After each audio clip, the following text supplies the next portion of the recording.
Hello guys, मेरा नाम है रवि और स्टडी ग्लो में आपका बहुत बहुत स्वागत है। दोस्तों, आपको पता है कि अगर हमें किसी और प्लेनेट पे जाना है तो उसके लिए सबसे ज़रूरी जो चीज़ होती है वह क्या होती है? ऑक्सीजन।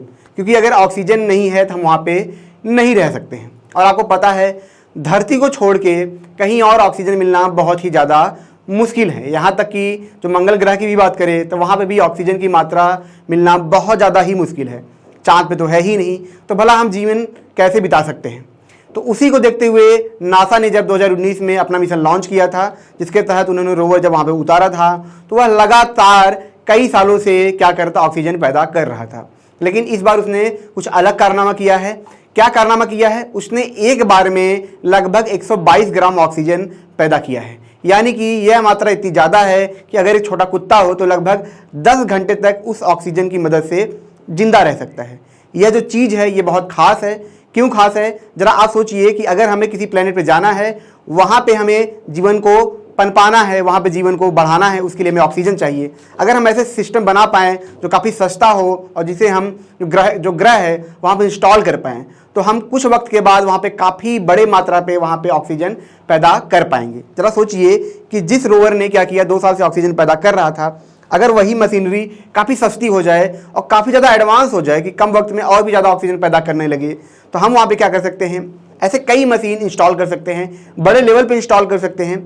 जिसका क्या फ़ायदा होगा? जिसका फ़ायदा ये होगा कि जब आने वाले वक्त में हम 2030 तक तो नहीं रह पाएंगे, मान लीजिए 2035-40 तक अगर हम वहाँ पर रहने लगे, तो उससे पहले मंगल ग्रह पे इतनी ज़्यादा ऑक्सीजन की मात्रा होगी कि जब वहाँ पे इंसान जाएंगे तो उन्हें अलग से ऑक्सीजन धरती से ढो के नहीं लेके जाना पड़ेगा, बल्कि वहाँ पे ऑक्सीजन पहले से ही मौजूद होगा जहाँ पे उसका वो यूज कर पाएंगे। तो इस वजह से ये जो मिशन था काफ़ी ज़्यादा खास था। अगर हम ऑक्सीजन बना सकते हैं तो आने वाले वक्त में दोस्तों हम बहुत सारी चीज़ें बना सकते हैं। पानी बना सकते हैं, नाइट्रोजन बना सकते हैं, क्योंकि उसके लिए हमारे पास एनर्जी है जो सन से आती है। तो हम अगर ऑक्सीजन हमने बनाया है तो हम सब कुछ वहाँ पे बना सकते हैं। इसीलिए जो न्यूज़ थी काफ़ी चर्चा में रही, काफ़ी खास रही, क्योंकि पहली बार ऐसा हुआ था कि जो रोवर था इतनी बड़ी तादाद पे उसने ऑक्सीजन बनाया था। जैसा कि मैं बताऊँ, इससे पहले भी ऑक्सीजन लगातार बना रहा था, लेकिन इस बार उसने काफ़ी बड़े लेवल पे ये सैंपल था इकट्ठा किया था। आपको जान के हैरानी होगी दोस्तों, ये जो मशीनरी इसमें लगी है रोवर के अंदर, जिसका नाम है मॉक्सी, ये किसके द्वारा बनाया गया था? MIT के द्वारा बनाया गया था। इसका काम ही था कि जो हमारी इन्वायरमेंट है, एयर, जो इन्वायरमेंट का एयर है, उसके अंदर से क्या था, ऑक्सीजन को लेना था, सक करना था। क्योंकि आपको पता है कि जो मंगल ग्रह है वहाँ पे क्या है कि एयर की मात्रा ज़्यादा है चाँद के कंपेयर में। एकदम वहाँ पे, चाँद पे तो है ही नहीं, बस वहाँ पे आयनिक इन्वायरमेंट है। बट मंगल ग्रह पे क्या था, एयर थे, बहुत कम थे लेकिन थे। इसी वजह से आप देखेंगे जब वहाँ पे रोवर उतरा था तो उसने पैरासूट का भी यूज किया था। तो उसी को देखते हुए जो MIT था, उन्होंने मॉक्सी नाम का बनाया इक्विपमेंट, जिसका नाम क्या था, रिस्पांस यूटिलाइजेशन एक्सपेरिमेंट। ठीक है, इसका काम ही था कि ये क्या करता, वहाँ के जो हवा था, वहाँ पे जो वायुमंडल था, उसमें से सक करके ऑक्सीजन को निकालना था। 2019 में जैसा मैंने आपको बताया ये इंस्टॉल हुआ था वहाँ पे। तो ये हर घंटे में लगभग 12 ग्राम ये ऑक्सीजन निकाल सकता है। ठीक है, ये अब देखेंगे इसकी जो प्योरिटी है लगभग 98% ये प्योर ऑक्सीजन निकालता है। ठीक है, 7 अगस्त को इसने जब आखिरी बार जो ऑक्सीजन निकाला था वो कितना निकाला था कि लगभग 10 ग्राम के आसपास इसने निकाला था। और इस बार जो 17वीं बार इसने निकाला है 122 ग्राम निकाला है। यही इसकी सबसे खास बात है। इसी को देखते हुए जब ये लगातार अच्छा काम कर रहा था, तो इसी को देखते हुए जो नासा है और जो ESA है, इन्होंने क्या किया, एक नया वर्जन ये लॉन्च करेंगे मिलके, जिसका काम क्या होगा कि ये मार्स पे जाएंगे और वहाँ से क्या करेंगे, वहाँ का रियल में जो सैंपल है, मिट्टी है, उसको धरती पे लेके आएंगे। जो ऑक्सीजन रिलेटेड जो सैंपल है उसको लेके आएंगे और उसका शोध करेंगे। एक चीज़ इसी को देखते हुए MIT ने एक और भी घोषणा की थी। उन्होंने क्या किया था कि जब इस बार ये रोवर जाएगा दूसरी बार, तो MIT भी क्या करेगा, मॉक्सी का 0.2 वर्जन लॉन्च करेगा, जिसका काम क्या होगा कि ये लगभग जो 100% ऑक्सीजन निकाल सके। ठीक है, और ये काफ़ी बड़े मात्रा में काम करेगा। इसके जो इक्विपमेंट होंगे काफ़ी बड़े होंगे, इसकी जो कैपेसिटी होगी वो काफ़ी बड़ी होगी, जो टैंक्स होंगे काफ़ी बड़े होंगे। जहाँ पे 122 ग्राम में निकाल रहा है, वही उसकी संख्या लगभग 5 से 6 गुना ये बढ़ा दी जाएगी, उसको ये भी वहाँ पे भेजा जाएगा।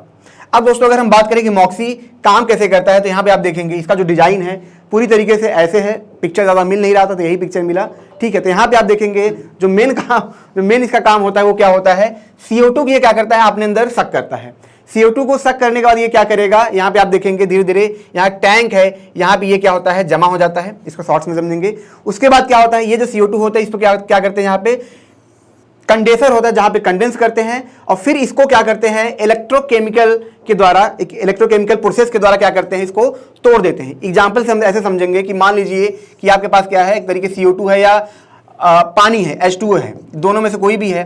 अगर यहाँ पे क्या इलेक्ट्रोड आप डालेंगे तो आप देखेंगे कि ऑक्सीजन एक तरफ चला जाता है, कार्बन एक तरफ चला जाता है, या फिर यहाँ पे अगर इलेक्ट्रोड आप डालेंगे तो आप देखेंगे हाइड्रोजन एक तरफ चला जाता है, ऑक्सीजन एक तरफ चला जाता है। तो इसी चीज को इन्होंने क्या किया है, इसको बनाया काफी बढ़िया से और इसको लगाया तो ये CO2 को सक करता है, उनको तोड़ देता है और वही ऑक्सीजन ये जो मॉक्सी है क्या करता है, इकट्ठा कर लेता है। कमाल की बात है, सोचिए हमें ऑक्सीजन वहाँ पे लेके जाना नहीं पड़ेगा। कितनी ये कमाल की बात है ना कि हम सालों साल वहाँ पे रह सकते हैं अगर ऐसे सिस्टम वहाँ पे इंस्टॉल कर दिए जाए। तो ये एक शुरुआत है, हम ये कहें कि जीवन की शुरुआत है मंगल ग्रह पे। जैसा कि हम जानते हैं हमें वहाँ पे जीवन बसाना है, तो ये एक पहली शुरुआत है जहाँ पे हम ऑक्सीजन पैदा कर रहे हैं। तो कल को हम पानी भी पैदा कर सकते हैं इसके द्वारा। आपने देखा होगा बहुत सारी ऐसी मशीनरी है जो हवा से पानी सक करती हैं हमारे धरती पे, ये बहुत सारे ऐसी चीज़ें मिलती हैं मार्केट में। तो क्या ऐसा भी हो सकता है जैसे हम यहाँ पे पानी बना रहे हैं वैसे वहाँ पे भी हम पानी बना सकते हैं। हो सकता है कम मात्रा में बनाए पर पानी बना सकते हैं, नाइट्रोजन भी बना सकते हैं जिससे हम इन्वायरमेंट को कंट्रोल कर सके। तो ये एक शुरुआत है, तकनीकी शुरुआत है जहाँ से हम जीवन को बसाने की शुरुआत कर रहे हैं और ये आगे चल के इसका हमें बहुत बड़ा फायदा मिलेगा। तो दोस्तों ये छोटा सा लेक्चर था, अगर ये आपको अच्छा लगा हो इसे लाइक करें, कमेंट करें, शेयर जरूर करें और जैसा कि मैंने बताया हमारा फ्लो का कोर्स है इसे आप जरूर अवेल करें ताकि आप अपनी एफिशिएंसी आप 500% बढ़ा सके, 5 टाइम आप बढ़ा सके। मिलते हैं नेक्स्ट लेक्चर में। Thank you so much.